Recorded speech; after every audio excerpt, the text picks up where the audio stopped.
중심지는 중국에 있던 것을 이게 한국에다 갖다 놓은 거예요. 또 하나는 임나일본부에 의해서 우리 고려사가 지배를 받았다. 일본의 식민지 지배를 받았다는 얘기인데 그것이 바로 임나일본부 소리입니다. 예, 그러니까요. 두 가지 식민사의 기둥을 반갑습니다. 기둥이 우리 보면서 이제 고려사를 한번 만나자고. 철저하게 모독하고 그래, 자세한 건 나중에 얘기하자. 행사다 해가지고. 오늘 마침 창립 1주년을 맞이해서 차만 역사신문에서 두 분의 학자를 여기 모셔가지고 좋은 있어. 설명을 듣게 돼서 그래, 알고 끊자. 다행이라고 생각합니다. 이따가 다시 나오고. 우리 이제 사당성 조사 이게 간단히 해놓은 거거든요. 이게 그리고 여기 체육이 들어온 거고. 강남구리 조사는 요 일단 아까 그 친구분도 한번 만나보고 요 회사 이제 합류비 해서 한번 같이 만날 수 있도록. 지금까지 당연하게 신민사 신민하고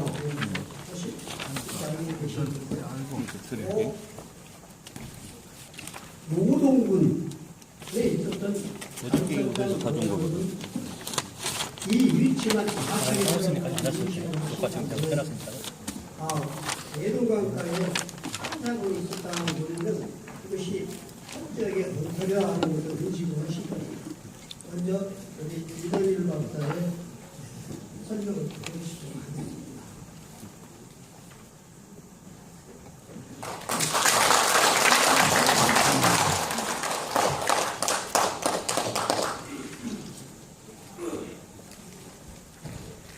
오늘 이렇게 만들어진 거는 지난번 이제 제 공판 끝나고 모두 하셨는데 저희 지원님께서 그냥 하지 말고 흑도 발표에 한번 하는 게 어떠냐 그래서 이제 만들어지게 된 겁니다.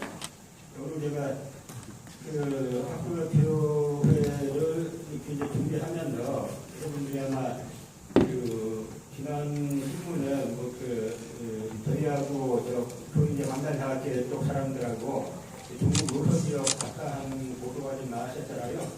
그때 기자가 조선중앙동아하고 그리고 학부전문 기자가 따라가셨는데 그 보고회 겸 이렇게 좀 말씀드려가지고 있다라고 해가지고 전달해서 이제 말씀을 드리겠습니다.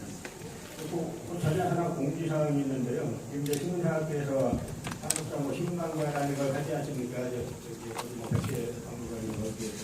그래서 이쪽에서 광고회 서울시 지부하고 이거로 가는 발전학사 협의회하고 다음 주 수요일부터 서울 교육대학 있잖아요. 그 서울 교육대 교육문화회관 대강당입니다. 거기에서 같은 시간에 수요일날 7시부터 9시까지 13주 동안 저희 이제 연속 강좌를 해요. 이번에 연속 강좌 주제는 저희가 개최하는 그 연속 강좌 주제는 크게 세 개인데 하나는 이제 건국절을 비롯한 동물문화 관련이 있고 그다음에 하나는 공개하고 그다음에 하나는 이제 통일 문제입니다. 지금 첫 번째로 이제 이동사 원장님이 나오셔가지고 아마 건국절 관련한 말씀하실 텐데 지금 이제 건국절 이야기라는 것은 결국 이제 48년을 건국절로 하자 하는 이야기는 결국 이제 독립운동사를 맞서하겠다 하는 이야기입니다. 그래서 이 친일 매국노들에게 건국 훈장을 주겠다는 거죠. 결국 우리가 되는 논리라면 뭐가 덜렁덜렁 소리가 나. 48년도에 건국됐다라고 하는 것은 어떻게 되냐면 윤봉길 의사나 이공창 의사가 선포하지 않습니까? 우리 가는 현상인데 학교에서 강민국이 잘못 보는 게 그걸 어떻게 할 것인가. 건국운동한 게 아니지 않습니까? 빼앗긴 나라를 되찾는 거죠. 우리나라 원래 우리 역사의 건국은 김일 평안사에 보면은 어떻게 되냐나 기업부터 날짜가 조선 건국 1252년 3월 1일 우리 학교에서 동의해라 논의 진짜 미쳐 감동한다고. 그런데 내가 1252년이고 그다음에 이대기 박사 어떻게 논의하는지 1919년 이제 오늘 뭐 내가 지금 할수록 건국을 했는데 그걸 이제 부정하고 그동안 우리 사회에 있다면 다 이제 지방을 실패하면서 이 사회 신분은 전부 다 친파들이 다 가져갔죠. 그러나 그래도 명분은 동군 쪽에 있었다. 요거는 백제가 720년에 망했다. 나름대로 양심이 있어서 유지되고 너무 역병력이 망했는데 공사왕과 부위동생 사이명이 왕이 400집 배로에다 돈을 보냈다고요. 일본에서. 그래서 일본 서기가 720년에 세지면서 새로운 일본이 탄생했다고. 그러니까 우리 지금 사학에서 아무 근거 없이 떠든다고. 구한말과 똑같지 않느냐. 구한말의 의경장 그러다가 지금 박준환 씨한테 배만 진함이 중국의 해수욕에 있었다. 아니, 대북 사입이라. 이제는 그야말로 이 동물농가들이 했던 좀 말을 안 한다고 그러더라고, 지금. 나가지 않으면 그 나라가 다시 한번 망할 수 있다는 경각심을 가져야 된다. 그래서 내가 지금 나도 책 써갖고 나는 근거를 가지고 있다. 중국 사서. 사서 자체가 역사가 많기 때문에 그거 갖고도 아니, 나는 중국에 사서 자체가 미소가 워낙 많기 때문에 아니 중국 역사서에 써놨다. 삼국지 동전에 써놨다고. 하시고 했던 주요 내용을 다시 한번 말씀드려야 되겠다 해가지고 하는 겁니다. 아까 그 사회보증 민노당 박사님께서 말씀하셨지만 이제 갈적단 위치 하나만 제대로 대변이 있잖아요. 이제 나는 갈적을 있는데요. 크게 보면은 식민사관 중에 식민사관이 크게 보면 위치를 보면은 한파군은 지금의 평양지역 부근에 있었고 남남군은 그다음에 한반도 남쪽에는 인날본부가 있었다 하는 겁니다. 그런데 이 사람들이 처음에는 무조건 주장하다가 무조건 이제 평양 일대에 있었다라고 주장하다가 여기 이렇게 이제 보시는 것처럼 저희가 중국의 1차 사료를 가지고 저희가 이제 반박하기 시작했죠. 아주 중요한 1차 사료가 뭐냐면 여기 제 위에 나온 것처럼 이 사기, 학원지, 태강지리지인데요. 여기에 보면은 남남군 수성면에는 갈석장이 있으면 만리장성이 시작되는 기점이다. 이렇게 설명하고 있습니다. 그러니까 남남군이 한사군의 중심인데 남남군에는 수성면이 있어야 되고 또 하나 갈석장이 있어야 되고 만리장성이 있어야 되는 거죠. 근데 이걸 갖다가 아직까지도 기존인데 소위 식민사학에서는 남남 수성면은 확률로 소환이란 겁니다. 이게 이병구 학자를 그대로 따르는 건데 내가 말 그랬잖아. 그번에 가가지고 세미나 할 때 강사학회가 코너에 몰렸어요. 사도상 코너에 몰리니까 하는 이야기가 요즘 한국 학회에서 이병으로 전부터 그분이 나한테 학교 따르는 학자는 없습니다. 묵직인 학자는 늘어나오는 거예요. 선생님은 뭐라 그랬냐면 동부가 역사 지도 사업할 때 국회에서 우리는 이렇게 위치 기정한 근거를 대라 그랬더니 동부가 역사지도 그 사업단에서 근거를 댔는데 고대사 근거를 댔는데 40개가 다 이병구 학설 아니냐. 그랬더니 그 이야기는 나중에 따로 시간 내갖고 따로 한번 하도록 하고 여기 한번 논하지 맙시다. 그러니까 뻔히 모르면은 다 소가 넘어가게 돼 있어야 안 따르는 것처럼 자기네가 지금 따르고 있으면서 분리해지면 아니라는 거죠. 이병도 학자를 찾아보면 전부 다 일본의 식민사학자라는 거 그대로 따라하는 겁니다. 이번에 나와 있는 것처럼 이나바이가 위치가 진나라의 만리장성의 동쪽부터는 지금의 조선의 소환의 경계에서 시작하여 하는데 이거는 한서 지리주에 의하여 의심할 것이 없다. 이 문장은 뭐냐면 만리장성 동쪽 끝에 황해도 수완에서 시작하는데 이 내용이 한서 지리지에 나온다는 거예요. 제가 한서지리지 다 믿어봤습니다. 다 거짓말이에요. 한서지리지는 황해도 수완은커녕 한반도에 대한 지식 자체가 없어요. 안 나와요. 다 거짓말입니다. 누가 그 당시에 한서란 책을 누가 갖고 있고 한서지리를 누가 보겠나 해가지고 거짓말 시킨 거죠.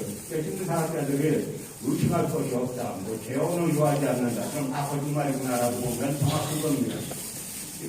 그래서 이병도 씨가 거기에 따라서 남남군 수상면은 지금 황해도 북단에 있는 수완에 규정하고 싶다. 라고 이제 또 주장을 한 게 아직까지도 한국학계를 그대로 따르고 있는 건데요. 이 시료를 보면 이 담지양이란 그 중국의 역사 지리학자인데 우리 입장에서는 나쁜 사람이지만 중국 입장에서는 자기는 애국자예요. 그래서 이 사람들이 그려놓은 이 동국공정 만리장성선을 보면 남남군 수천면을 한국 안으로 끌어들이고 그 다음에 만리장성까지 끌어왔지 않습니까? 내가 요새 지금 내가 이걸 하시면은 정말 많이 공부할 수 있어요. 근데 이제 내가 지금 이걸 사가지고 그런데 이 기도 하나만 가지고도 이 사람들 논리를 이제 탓할 수 있는데 뭐냐면 이래놓고 나서는 이 갈떡단은 여기 황해도 만리장성은 한반도로 끌어놓고 남남구 수성면도 한반도로 끌어놨는데 아까 태강기리기에 그 남남구 수성면에는 갈떡산이고 만리장성이 시작되는 기점이라고 했죠. 근데 갈떡산은 여기 하구평, 중국 하구평 일대 갖다 놨죠. 왜 그랬느냐, 이 갈떡산이 너무 유명한 산이기 때문에 옮길 수가 없는 거예요. 지금 우리로 치면은 뭐 설악산이나 지리산쯤 되는 겁니다. 그러니까 옛날 2000년 전에 남남구 수성면이 어디 있었다라는 거 거짓말 시켜도 되는데 갈떡산은 지금도 갈떡산이니까 우리가 역사 왜곡한다고 예를 들어서 설악산을 갖다가 대만에 갖다 놓으면 누가 보더라도 이걸 왜 대만에 갖다 놨느냐 하니까 다 알겠죠. 그러니까 이건 거짓말을 못 시키고 갈떡산을 여기다 갖다 놓은 겁니다. 그 사실은 근데 저희가 이 중국사를 보면 다 나와 있는데 이 고조선 붕괴 직전 해남왕 유한이라는 사람은 고조선이 망하기 14년 전까지 살았던 사람이에요. 이 사람이 있던 해남자란 유명한 책에 보면 5위 동방의 끝 갈석산에서 고조선을 지나 대인의 나라를 통과하여 그래서 갈석산을 지나면 바로 고조선이라고 말한 겁니다. 그 다음에 한양은 설치한 지 50여년 지난 이 중국의 가연이라는 사람의 그 열전을 보면은 한 나라가 서쪽으로는 여러 나라와 연대하여 안식에 이르렀고 동쪽으로는 갈석을 지나 현도 낙랑으로서 군을 삼았습니다. 그러니까 갈석산 바로 지나면 거기가 현도군과 낙랑군이 있다라고 그 한양은 설치한 지 50여년 후에도 말하고 있어요. 그래서 이 갈석산은 9명의 중국에서 9명의 황제가 올랐다 그래가지고 대단히 유명한 산입니다. 진시황, 한무제, 휘황제 이런 사람들이 다 오르는데 진시황이 갈석산까지 왜 오르게 되냐면 이 갈석 자기가 제국을 통일하고 나서 자기가 통일한 제국의 동쪽 끝이 어딘가 와본 데가 갈석산이에요. 그럼 이 신사학 논리대로라면 이 진시황이 황해도 수황까지 왔어야 되는 거죠. 그 위나라 태고제 조조도 갈석산에 올라가지고 관창이라는 시를 쓰는데 갈석산 올라가다 보면 이렇게 조조가 쓴시 동림갈석 이관창을 해가지고 조조가 동쪽 갈석산에 임해서 창에 지금 발해를 바라보노라 라는 시를 쓴 게 지금도 여기 써져 있어요. 그러다 보니까 이 심리학하는 사람들이 요즘 와가지고는 뭐라 그러냐면 그 태강기리지, 사기에 나오는 태강기리지가 후대의 위사라는 거예요. 이 사람들, 이 사고 구조가 우리에게 불리한 게 나오면 박수치고, 우리에게 조금 유리한 사료가 나오면 가짜로 위사로 무는 겁니다. 그래서 제가 국회 토론회 때 그랬어요. 어디 딴 데 가서 그런 말 하지 말라고, 외국 가서 그런 말 하면 당신 큰망 빈당한다고. 이 태강기리지라는 책은 중국 그 원사 자체는 안 남아있지만 태강기리지를 인용했다 하는 이거는 삼국지에 유명한 주석에도 나오고 사기한서에 무수하게 나오는데 이걸 갖다 위서로 모느냐 이 사람도 분리하면은 가짜로 모는 겁니다. 그런데 지금 신사학에서 그 낙랑군은 평양에 있었고 그 아래에 이제 대방군이 있었다라고 하는 건데요. 그 주장을 대방군을 설치했다는 걸 살펴보면은 이제 삼국주의서 종려전 한조인데요. 한제와 영제 말기에 한해가 강성해서 군원들이 통제할 것이다. 백성들이 다소 한국으로 유입되었다. 여기 한국으로 유입되었다고 하지 않습니까? 지금 우리 한국 하면 뭐라 그래? 삼한이라 그래가지고 지금 충청도, 전라도, 경상도 이렇게 말하고 있는데 아니 중국에서 난리가 났는데 중국에서 난리가 나서 이 사람들이 중국 사람들이 지금의 충청도, 전라도, 경상도까지 왔다는 게 말이 됩니까? 그런데 권한연간의 공선강이 분우현, 낙랑군 산하의 속편인데요. 낙랑군 분우현 남쪽 황무지를 나누어서 대방군을 설치했다. 이렇게 되는 겁니다. 그러니까 이 대방군의 위치를 이 사람들은 이 분우현을 갖다가 이병도 씨가 황해도 황주다라고 설명했어요. 아무 근거는 없어요. 그냥 자기가 그렇게 비정하고 싶다 하는 거죠. 그래 놓고 나서는 분우현이 황해도 황주니까 대방군은 그 남쪽이라니까 그 남쪽에 있을 거다. 이렇게 설명하는 게 한국학계의 지금 소위 정석이란 겁니다. 제가 국회 토론회 때 요즘 시민사학께서 아주 근거학적으로 여기는 게 북한에서 이제 발표했다는 낙랑 목간이 있지 않습니까? 그 낙랑 목간을 갖다가 국회에서 뭐라고 말하냐면, 그걸로 이 낙랑군으로 박사기 발했다는 사람이 낙랑 목간에 의하면 이 낙랑군은 멸악산맥 동쪽에서 지금의 한경도 이쪽에 있는 것이 확실하다. 이렇게 말을 해요. 그 낙랑군의 호구수를 적은 목간을 북한에서 2007년도에 발견했다고 발표했는데 그 목간에 의하면 멸악산맥 동쪽에서 한경도 일대에 낙랑군이 있었다. 그래서 제가 질문 기간에 제가 한번 물어봅시다. 그 낙랑 목간에 멸악산맥이란 말하고 한경도란 말이 나옵니까? 안 나오죠. 근데 왜 그렇게 말하냐고. 그러니까 그거로 연구한 사람이 없으면 그냥 거짓말에 밥 먹듯이 하는 거예요. 물어보니까, 아니, 안 나오는데 왜 멸악산맥하고 한경도가 나오는 것처럼 말하냐? 그랬더니, 아까 대방군의 위치를 놓고 볼 때 그렇다 해가지고, 아니, 대방군은 황해도에 있지 않았는데 당신네가 지금 황해도에 있다라고 거짓말 시켜놓고 그걸 토대로, 그 낙랑군의 위치를 따질 때는 대방군이 황해도에 있었으니까 그 위에 북쪽에 평안도라고 그러고, 그 대방군의 위치를 찾을 때는 낙랑군이 평안도에 있으니까 그 남쪽에 황해도라고 그러고, 이것이 이 사람들 흥분하는 방식이에요. 여기에서 말하는 한국은 지금의 우리가 전라도, 충청도, 경상도에 있다라고 하는 그 상황하고는 전혀 다른 겁니다. 이 자체가 다 지금의 중국의 화북성이나 고대 요동에서 벌어진 일을 말하고 있는 겁니다. 근데 지금 이게 중국 역사 지도지 3분의 유주를 보면은, 이제 중국에서 대방을 그려놓은 걸 제가 표시한 겁니다. 창녕군, 현도군, 오동군, 그리고 낙랑군 대방군을, 낙랑 대방은 다, 한국 강역에다가 표시를 해놨죠. 그런데 이때, 이거 중국에서 자기네가 억지라는 걸 알고 써놓은 거예요. 왜 그러냐면, 이 당시에 이 5개 주의 인구가 얼마냐면 1만 8천호라 그랬어요. 그러면 1만 8천호를 한 5명 잡아주면은 얼마 됩니까? 거의 2만 호를 잡고 좀 넉넉하게 잡아주면은 한 10만 명 되죠? 아주 1인당 호구수를 한 7명쯤 잡아주면 12만 명쯤 되죠? 그 12만 명의 인구 가지고 요동군에서부터 지금 여기 강원도까지 이거를 다 12만 명 가지고 이걸 다 다스리고 할 수 있다라고 생각하죠? 지금의 중국 요령성 이 동북상성 인구만 해도 지금 1억이 넘는데 12만 명 가지고 만리장성을 이렇게 짜놨으면은 이걸 누가 지킵니까? 12만 명의 여자 반 빼면 6만 명이죠. 거기에서 또 노인들하고 애들 빼면 몇만 명 남아요. 그 전 인원이 다 갖다 해도 이걸 못 지켜요.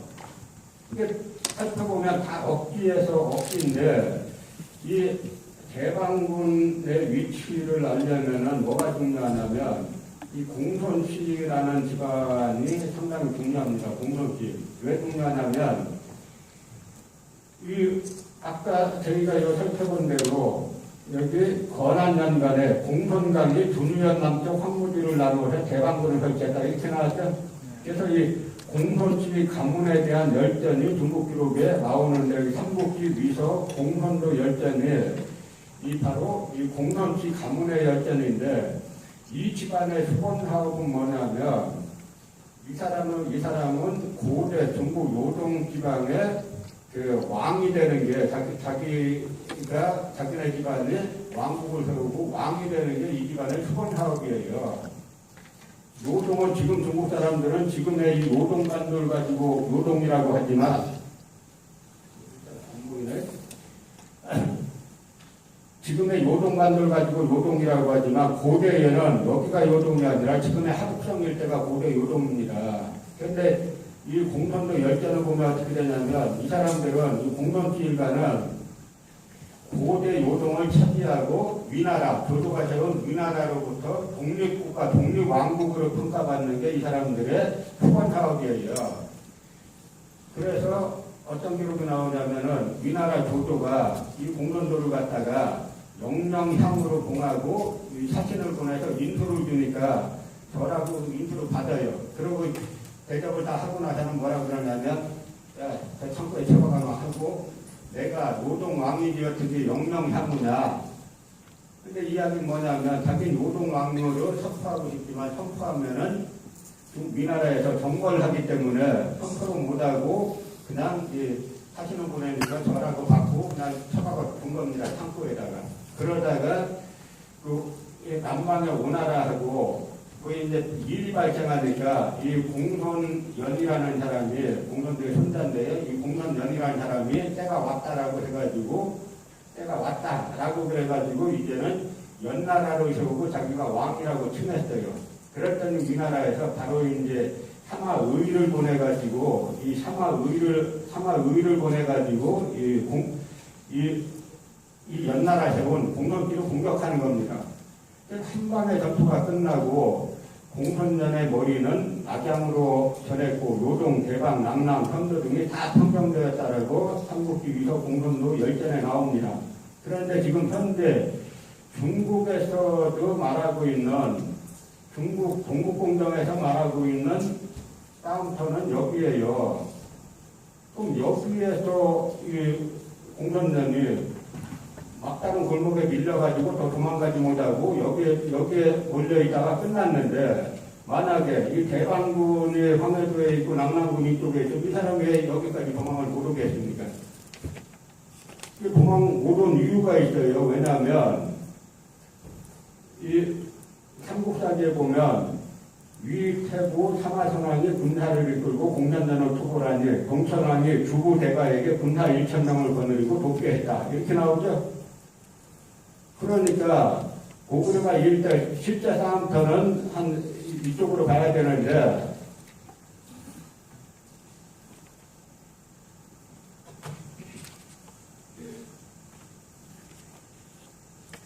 실제 싸움터는 뭐 한 이쪽으로 가야 되지만 여기라고 치더라도 이 싸움이 어떻게 되냐면 여긴 고구려가 다 차지한 겁니다. 그러니까 이쪽에서 이 위나라 군사가 쳐들어오니까 이쪽에서는 이쪽은 다 고구려가 차지하고 있으니까 이 공산연이 도망갈 데가 없어서 여기 갇혀갖고 난 죽고 끝난 거예요. 그러고 나서는 노동, 대방, 낭랑, 선도 등이 다 평정됐다. 여기서 끝났는데 어떻게 해야 한반도에 있는 여기가 평정되냐 이겁니다. 처음부터 위치 자체가 말 자체가 안 되는 거죠. 그러면 제가 이 공부가 그 재단하고 가가지고 제가 이사장한테 이런 얘기했어요. 뭐냐면 한국같이 고고학자 말빨이신 나라는 없습니다. 고고학이라는 건 보조학문이에요. 문헌사학이 위주고 문헌에 뭐라고 나왔나 하는 게 위주고 문헌사학을 보충하는 게 고고학인데 우리나라는 고고학이 최고예요. 왜냐? 뭐라고 그랬냐면 낭랑군이 지금의 하북성 일대에 있었다는 사료는 계속 나오는데 평양에 있었다는 사료는 빵개 아니나 빵개. 하나만 있어도 저 사람들이 이겨요. 워낙 숫자가 많고 지금까지 강구하니까. 근데 빵개예요. 빵개다 보니까 어떻게 하냐면 문헌사료는 없으니까 말 없는 고고학 갖다가 우기기 시작하는 거죠. 이게 이제 조선통독부에서 주장한 건데요. 평안남도 대동군 대동강면의 소성동은 대동강 좌안에 있는데 4강 45종의 지역에 흙으로 쌓은 성벽을 두른 유적의 자체가 뚜렷하다. 그 한컵에서 한나라때 와담이 발견되었는데 이와 같은 문양을 갖고 있는 귀함이 한미시대에 속하는 벽두로 자주 발견했다. 또 그 부분에 낭랑군 시대의 오분군이 존재하는데 이곳은 아마도 낭랑군치의 유적일 것이다. 논리를 보세요. 논리를 이렇게 보면은 이게 낭랑군치, 낭랑군 조선한 자리라는 게 낭랑군치라는 말은 앞에서 설명한 논거하고 그렇기 때문에 이게 낙랑군 조선현 자리다라는 거하고 아무 연결이 안 되는 거죠. 이제 저희가 이번에 갈석산 갔다가 그다음에 저 사람들이 지금의 진암도시에 보면은 갈석궁이라는 데가 있는데 그냥 비가 많이 오는데 그 갈석궁은 굳이 가자는 거예요. 갔더니 고고학한다는 사람이 뭐라 그러냐면 여기가 진주왕이 여기까지 왔다는 겁니다. 기자가 저한테 물어봐 어떻게 생각하냐고. 이 자리는 진나라 한나라 시대 때 와당하고 벽돌 몇 장이 나왔다라고 말할 수 있는 지역이지 진주왕이 왔다라고 어떻게 특정할 수 있느냐 여기에. 그렇지 않습니까? 미국에서 예를 들어서 한국계 1990몇 년도에 한국계 뭐가 나왔다. 그럼 그걸 갖다 여기 김대중 대통령이 다녀간 곳이다 이렇게 말할 수 있어요. 이 사람들 한 분 하는 수준이 이런 수준이에요.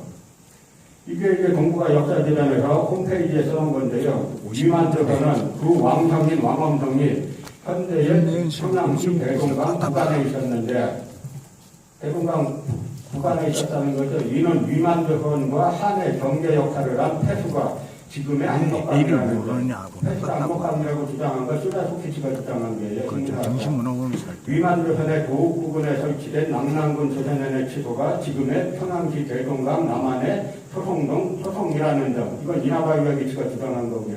그 다음에 왕엄성 및 조선현과 깊은 관련이 있는 것으로 알려져 있는 열수가 지금의 대동강으로 발전되고 있다든지 하는 점을 통해서 입증된다. 동북아 역사재단에서 위만조선 왕엄성이 대동강 북한에 있었다라고 하는데 입증된다라고 그랬어요. 열수가 지금의 대동강이다.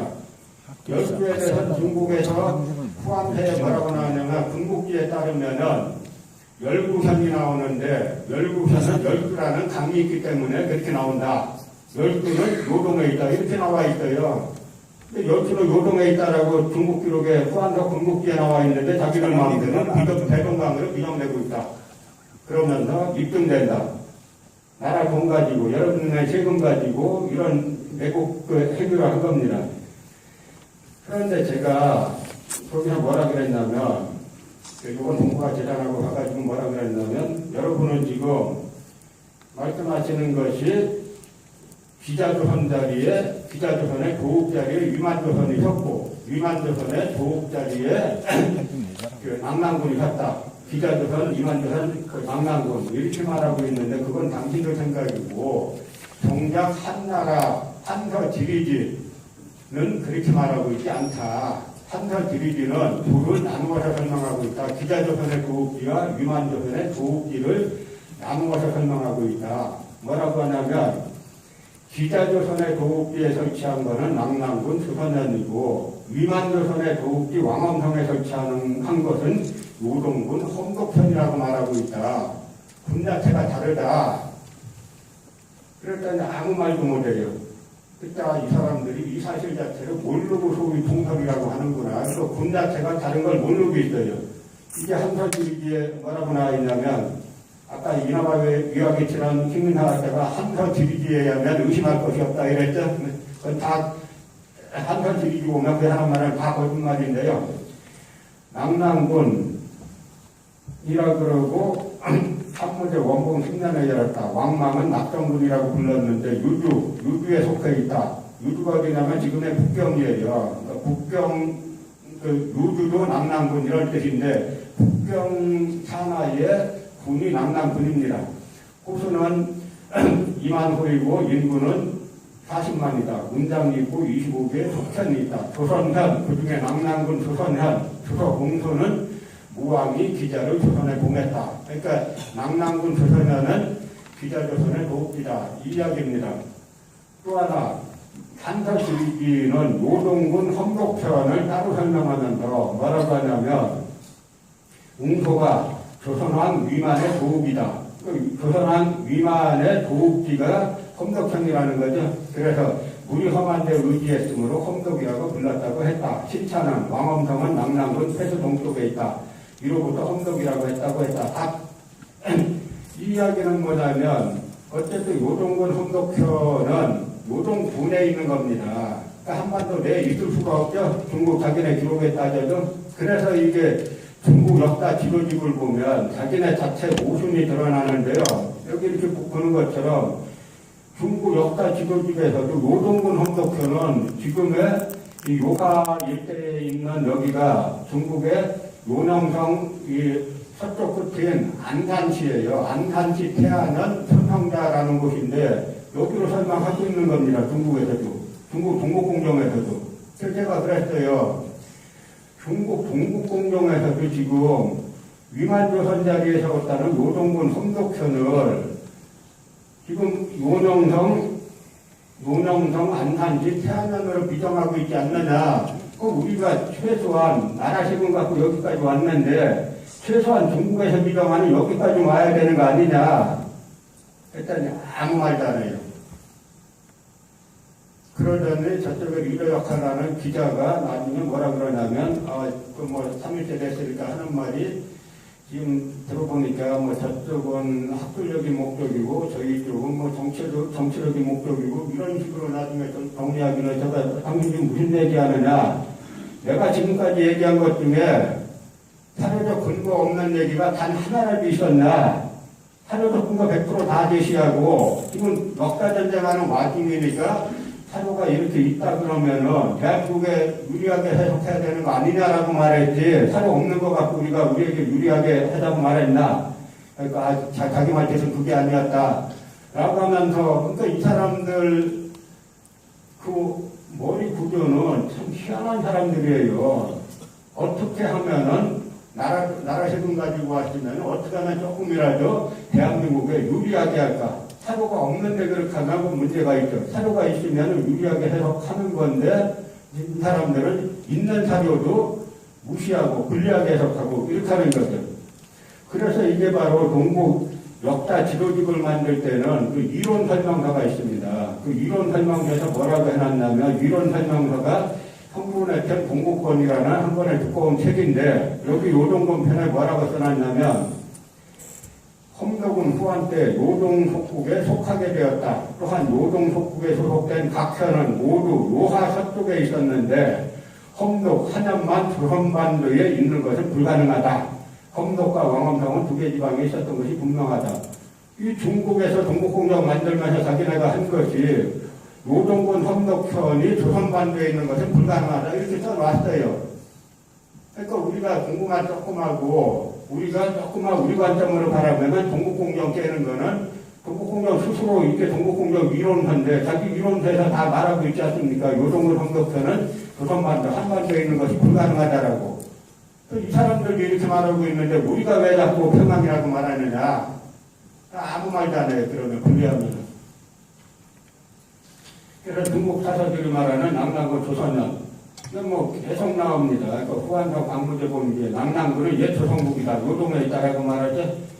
북송의 태평한옥이라는 책에는 노령현, 여기가 지금 하북성 노령현 지역인데요. 조선성은 곧 기자가 은나라로 봉함을 받은 지역이다. 지금의 폐성이다. 그러니까 낙랑군 노령현이 낙랑군 지금의 하북성 노령현이 과거의 낙랑군 조선현이다라고 여기도 북송대 기록에 말하고 있고 그러니까 명나라 일기록 고영물한 대단히 유명한 학자가 쓴 책인데 여기에서 일통지에서 조선성이 영평구 경내에 있는데 영평구가 바로 지금의 하북성 노령현이에요.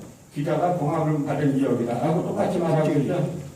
낙랑군 조선현 자리라고. 청나라 복다강력 기호 여기에서도 노령현, 신창현 지금의 영평구를 다스리는 곳이다. 수나라에서 노령현을 개칭했다. 또 조선성이 있는데 영평구 북쪽 40리고 한나라 낙랑군 속삼이다라고 말하고 있죠. 중국 기록은 그러니까 한나라 시대 기록부터 일관되게 송나라 때, 명나라 때, 청나라 때까지 다 하북성 일대에 낙랑군 조선현이 있다라고 말하고 있는 겁니다. 그런데 이 사람들이 이렇게 주장하는 게 그 뿌리를 찾아보면 기자가 평양에 왔다라는 거 아닙니까? 그런데 기자가 평양에 처음 나타나는 거는 고려사에 살펴보면 1325년이에요. 기자가 세상 떠난 지 약 2600년 후에 평양에 데뷔합니다. 그래서 기자 묘를 평양에다가 나중에 14세기에 나중에 감회로 설치하고 사당을 세워놨죠. 그런데 학기 송비자세가 주석에 보면 남궁목련에 기자의 무덤이 있다라고 하는데 그 지역이 바로 이 하남성과 산동동의 경제지역입니다. 그렇게 가보면 실제로 지금도 하남성과 이 상구시, 하남성 그 상구시 부근에 지금의 실제로 기자묘가 있어요. 저희는 올 여름에 저희 한가람 박사로 이 지역을 다녀왔는데 이게 다 이제 옥수수입니다. 이건 옥수수가 좀 작을 때 심은 거고 제가 여름에 가보니까 옥수수가 엄청 자라가지고 이 장소를 찾을 수가 없어요. 중국 옥수수가 좀 거대합니다. 이게 다 갇혀가지고 그 넓은 옥수수가 찾을 수가 없는데 저희 한가람은 잡사다니다 보면 이제 이상한 일들이 많이 발생해요. 어떤 중국 할아버지가 오토바이 타고 손녀 데리고 오더니 자기가 가르쳐주겠다는 거예요.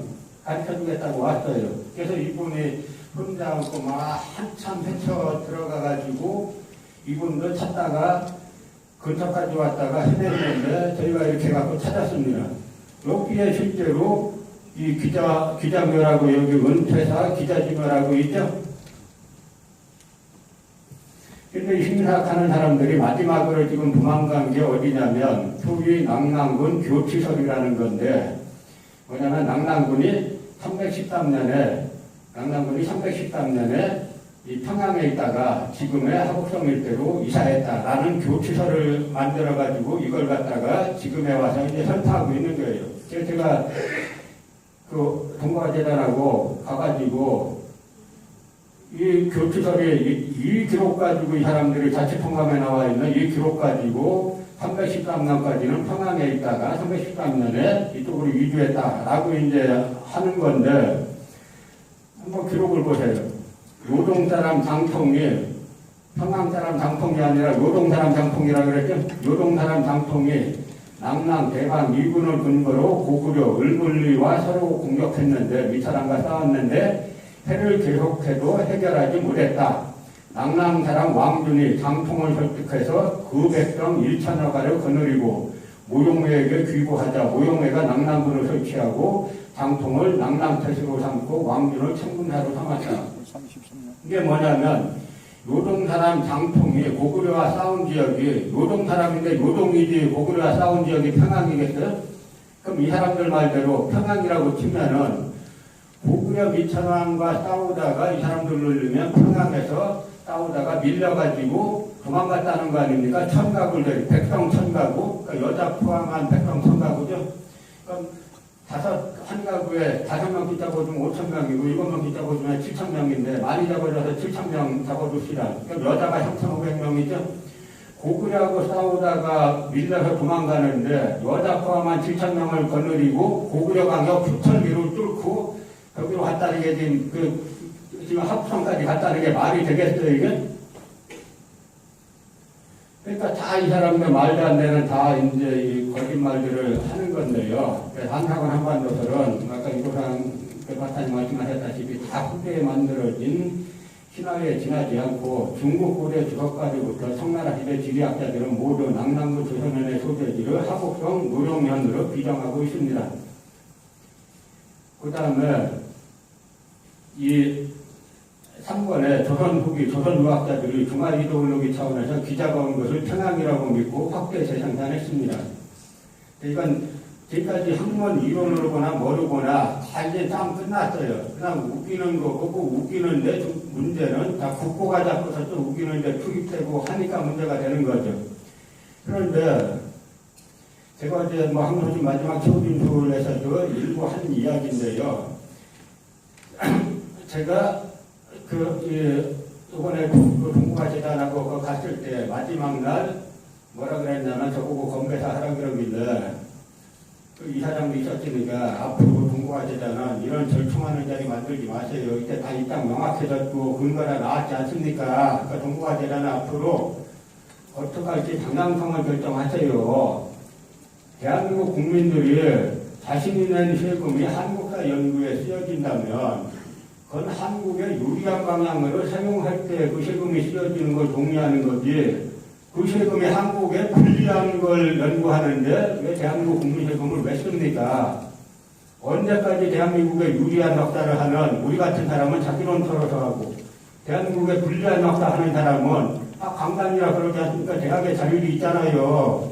그런 사람들한테 왜 자꾸 대한민국 세금을 줍니까? 그러니까 앞으로는 그렇게 하지 말고 동북아 재단이 어떻게 할 건지 입장을 결정하세요. 그럼 거기에 따라서 우리는 하겠습니다. 그랬더니 테이블이 2개 있었는데 이사장이 저쪽에 있다가 나중에 이제 저희 테이블로 왔어요. 그러면 제가 무슨 이야기 했냐면 이 동북아 지도에 독도 안 그린 이야기, 국회에서 처음에 저한테 동북아 역사이고 국회에서 장모해달라 이 지도 가지고, 그랬더니 이 지도가 왜 문제가 됐냐면 이 사람들이 약 50억 가까운 돈을 썼는데 나라로 쓰는 게 재미있으니까 3년 더 연장하겠다 해가지고 30억을 더 신청한 거예요. 1년에 10억씩 더 달라고. 그러니까 국회에서 그럼 지금까지 만든 지도 내놔라. 그전까지 지도 내놓으라도 안 내놨어요. 희한한 나라예요. 안 내놨다가 돈을 더 타야 되니까, 국고를 타야 되니까 예산권이 있는 국회에서 내놔라 하니까 할 거 없이 국회에 제출하니까 국회의원들이 저한테 감사해달라고 그래서 제가 보고 이 지도 나가면 큰일 납니다. 이 지도 나가면 북한 땅은 다 중국 거라고 해놨는데 그 중국이 유사시에 북한 차지하고 여긴 우리 땅이었다. 한국 정부에서 지도에 그렇게 그렸지 않았느냐라고 하면 뭐라고 할 거냐. 그리고 또 독도로 안 그렸는데 일본이 독도 차지하고 뭐 우리 거다. 한국 정부에서 만든 지도에 안 그렸지 않느냐. 그럼 뭐라 그럴 거냐. 그랬더니 동북아 특위에서 양쪽을 불러가지고 회의를 했어요. 그래서 제가 독도 왜 안 그렸습니까? 하니까 실수입니다. 그랬어요. 실수면은 그래서 5개월 동안에 수정기한을 줬어요. 고쳐오라고. 또 안 그려왔어요. 실수가 아니죠? 아까 동북아 중국 동북공정에서 성문 회편이라고 자기네가 지도군이 이론서가 있잖아요. 이 사람들 이론서가 있어요. 그 이론서에 따르면 독도는 일본 거에 이 사람들 주장하는 거. 제 책을 보고 모 일간지 고문이 내국의 역사가 어디까지 왔나 보고 쇼크를 받아서 동북아 역사재단에 전화를 했어요. 독도 문제를 물어보기 위해서. 한국도 고문 누군데, 이제 심사 고문 누군데, 독도 문제에 대해서 재단 측에 견해를 듣기 위해서 전화했다 하니까 전 담당자가 아니라 바꿔드리겠습니다. 이때부터 이분이 놀랐다는 거예요. 당연히 독도에 대한 동북아 역사재단의 입장이 뭐냐 하면 누가 전화 받든다 그거야 대한민국 거죠. 이렇게 말해야 정상 아닙니까? 그걸 누구한테 또 바꿔줬어요. 전화로. 이 사람들 자기 담당이 아니라서 하더니 또 누구한테 또 바꿔줬어요. 네 번째인가 받은 사람이 아직 그 문제에 대한 저희 재단의 입장이 정리되지 않았습니다.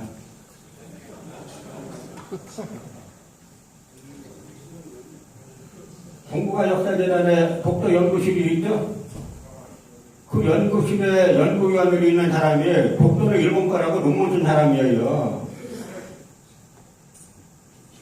독도가 진짜 우리나라 거라고 생각하는 사람들은 누가 써놓고 하는 사람들 여러 명 있어요. 일본은 일본 우익은 여기 한국이 독도라고 달라요. 이것들 아주 정치강타입니다.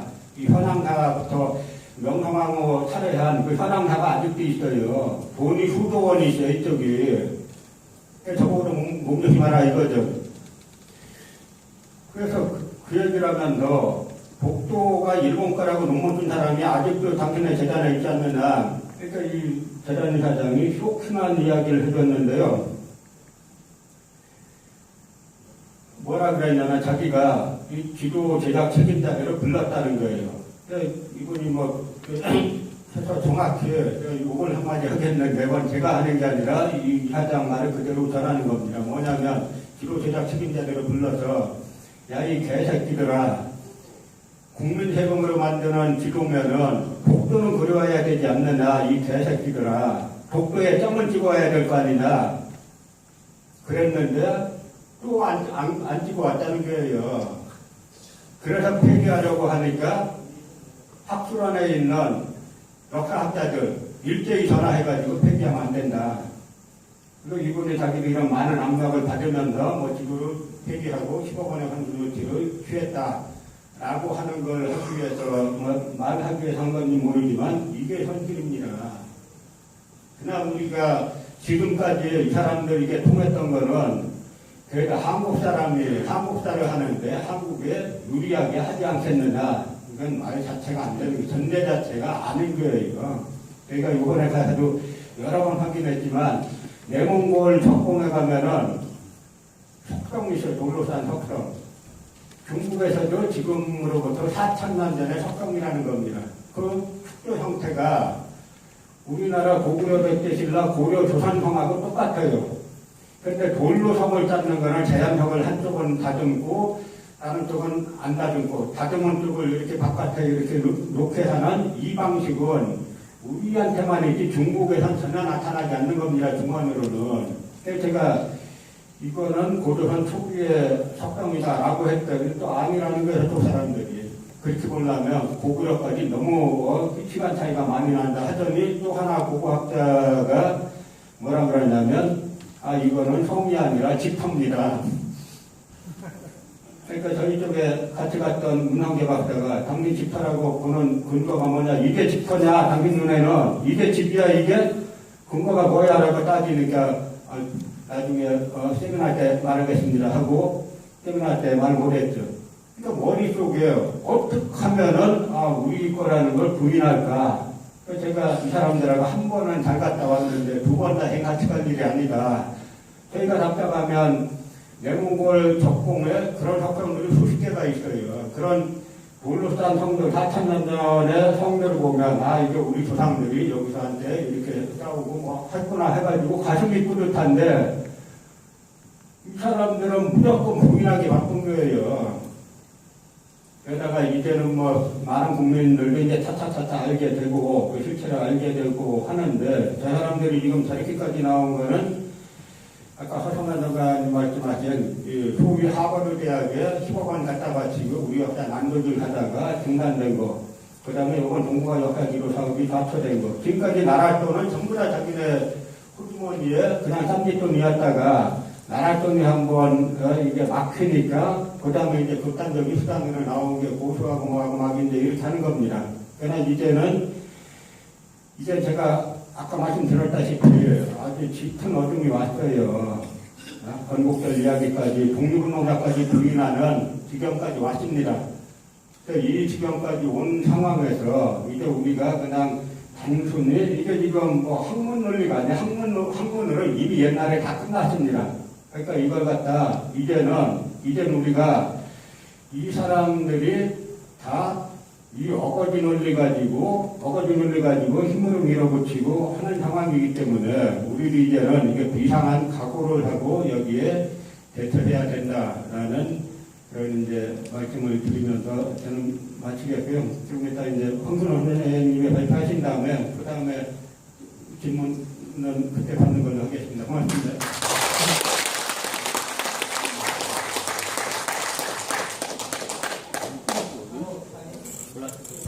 국정이야, 국정.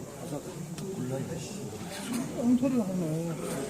노름이 원평구야. 이덕일 박사 수혜진 박사님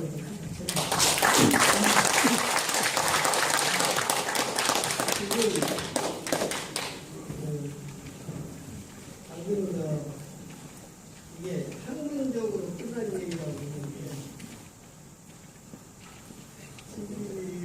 우리가 여기 아시아대 호주전도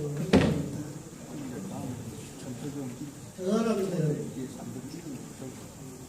윤리를 지난 3월부터 6월까지 한국 고대사학부 한성 맥제관 시민토를 출연하면서 뭐라고 얘기했냐면 지금 이덕일 박사가 설명한 것은 저 사람들이 앞에서는 말을 못하고요. 뒤에 돌아서 왜 이런 얘기를 합니다. 근거 없는 사회비 역사이다. 이런 식으로 얘기를 하면서 우리 땅이 옛날에 마주였다라는 것이 뭐라고 주는 것이냐. 그것은 국수주의 원리 아니냐 이런 얘기를 하는데 여러분께서 확신을 가지시고 말씀하셔야 될 것은 옛날 고대 조선의 땅이 노동 노선 지역이었다라는 것을 인식을 하는 것은 거기서 나오는 모든 의혹과 유무를 가지고 우리 역사를 제대로 보고 설명하자는 얘기지 옛날에 우리 땅이었으니까 우리나라가 기다렸다. 이것을 강조하는 논리가 아니거든요. 그러기 위해서는 역사의 진실을 찾아야 되는데 그런 것을 혼동을 하다 보니까 우리 국민들이 대다수가 70년 동안 홍설이라는 그 허울에 세례가 돼가지고 완중은 어떻고 여기는 어떻냐 이런 얘기를 하는데 실을 가져주십사 하는 얘기고 서기전 108년에 삼계군 항무제가 세계군을 설치를 합니다. 낭랑, 임금, 진본 그리고 맨 마지막에 그 1년 더 뒤에 서기전 107년에 더 지역을 확대해서 선도군을 설치를 하니까 낭랑군 이러면서 모두 이쪽에 가 있죠. 그렇죠? 선도군의 서쪽에 있어야 되는데 아까 이덕일 박사가 보여주는 지도에서는 확실히 동쪽으로 나와 있지 않습니까? 이게 원리적으로 맞지 않다. 이런 확신을 여러분들이 가지시고 계획을 해주셨으면 좋겠다. 이건 우리 황신용 선생님이 나와 계시는데 인나 일본부는 없었다. 한반도에 없었다. 한반도라고 하면 남북한 지역이라고 쓰거든요. 하여튼 우리나라 우리 땅에는 인나 일본부가 있었냐 없었냐 하는 것은 일본의 지배를 받았느냐 안 받았느냐. 식민사학이 우리 한국을 일본의 식민지고 또 일본의 지배를 받아야 된다. 그런 억지 논리이기 때문에 극복돼야 되는데 우리 교과서에서 그 장치를 가르치니까 이 문제가 있는 것입니다. 그래서 오늘 우리 황순정 박사님이 말씀하시는 거 여러분들이 확실하게 신령화시키는 시간으로 활용해 주셨으면 좋겠습니다. 보시죠.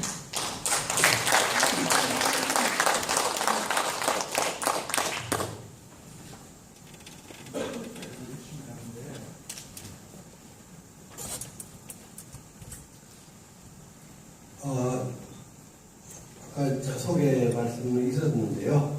한다운 문제와 함께 임나 일본부설은 외국사학 식민사관의 표본적인 두 기준이라 할 수 있습니다. 오늘 말씀드리는 것은 전통적으로 일본 사람들이 말해온 우회가 고대의 한반도 남부를 지배했다. 그거를 일본에서 지금 학자들이 거의 그 설은 지금 폐기된 상태입니다. 그런데 뒤늦게 한반도 남부의 임나를 왜가 아니라 백제가 다스렸다. 이런 이제 이론을 내놓는 사람이 생겼어요. 고려대학교에 명예교수로 있는 김현구입니다. 그래서 아까 재판 이야기도 있었지만 그 양반이 하도 말도 안 되는 사기극을 책으로 써가지고 내기 때문에 우리 이덕일 소장께서 식민사학자라고 책에 쓴 것을 이 사람이 이제 검찰에 고소를 해서 지금 아시다시피 이제 1심에 유죄 판결이 있었고 2심도 지금 어제 마지막 공판이 있었고 이제 11월 초에 판결만 남았습니다.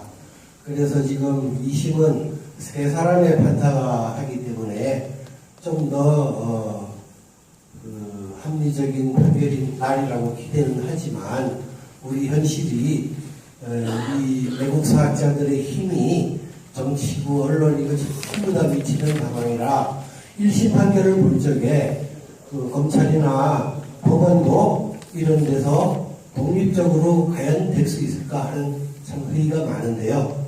그래서 하여튼 오늘 이 김형구라는 사람이 무슨 의도로 일본 사람들이 다 왜가 지배했다고 하는 것을 백제가 지배했다고 뒤늦게 들고 나오는지 그 부분을 집중적으로 말씀을 드리려고 합니다.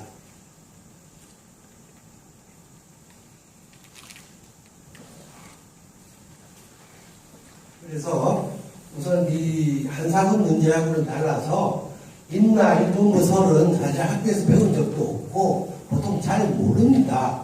그러나 이거는 사실은 굉장히 심각한 문제인데, 임나 일본부라는 거는 고대에 말하자면은 임나라는 나라가 있었는데, 그거를 외가 야마토웨라고 그러죠. 옛날에 야마토웨가 다스렸다. 그런데 그렇기 때문에 근세에 우리가 일본이 우리나라를 강점하고 다스려야 된다. 그거는 논리로 내세운 말하자면 식민사 간의 표본입니다.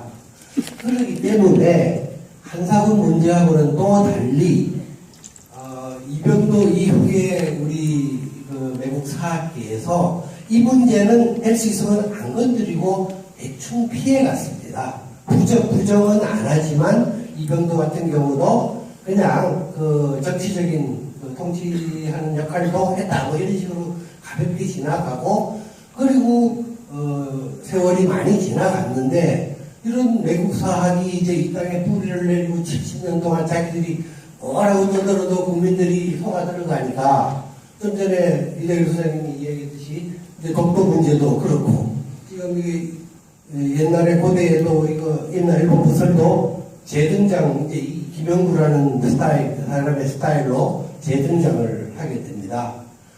제가 이제 미리 배경을 좀 말씀을 드리는데,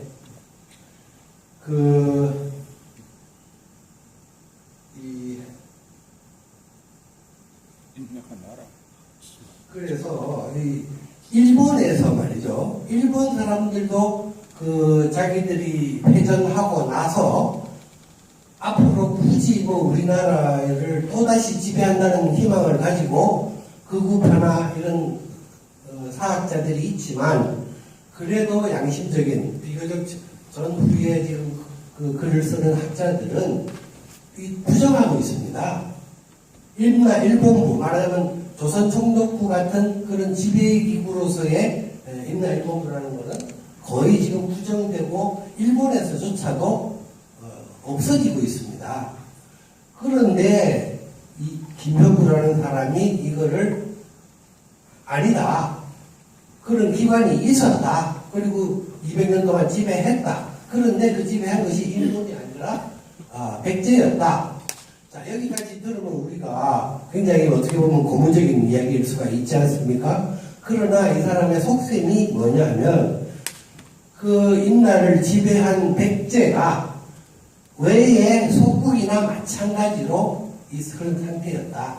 그렇기 때문에 결국은 한 단계 중간에 백제를 집어넣어서 결국은 일본 사람들이 말하고자 했던 일본이 임나를 다스렸다. 그거를 약간 돌려서 지금 강조하고 있기 때문에 저희가 이런 심각한 문제. 그러니까 일본의 식민사학자들조차도 이제는 손을 놓은 문제를 김영구라는 사람이 이제 스스로 옛날에 우리가 이래 식민지 역사가 있었다고 백제를 중간에 끼워 넣어서 둔갑을 시켜서 일본 극우파보다도 더 나쁜 생각을 가지고 악질적인, 한문이 아닙니다. 제가 나중에 말씀드릴 텐데 전부 사기극이고 낭랑한사군이나 마찬가지로 사기로 시작해서 사기로 끝나는 것이 지금 강단 사학입니다. 그래서 제가 대충 말씀드리는 부분이 있기 때문에 가능하면 건너뛰면서 필요한 부분만 좀 중점적으로 말씀을 드리겠습니다. 그래서 임나 일본 부설 여기 밑에 보면은 이것은 대표적인 사람이 식민사학자 스에마스 야스카즈라는 사람이 있습니다. 말성보아라고. 이 사람이 임나 흥망사라는 책으로 말하자면 임나 관계를 정리를 했는데, 이것이 1949년, 그러니까 우리가 해방된 4년 후에 나온 책입니다.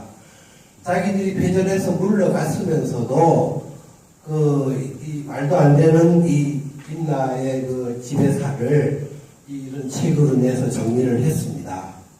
그래서 이 사람이 어떤 사람이냐 하면은 경성제국대학의 교수로 있었고요. 물론 이제 또 조선타편수의 멤버고, 그리고 이 사람이 이제 나중에 경성제국대학이 우리 서울대학교가로 바뀌었지 않습니까?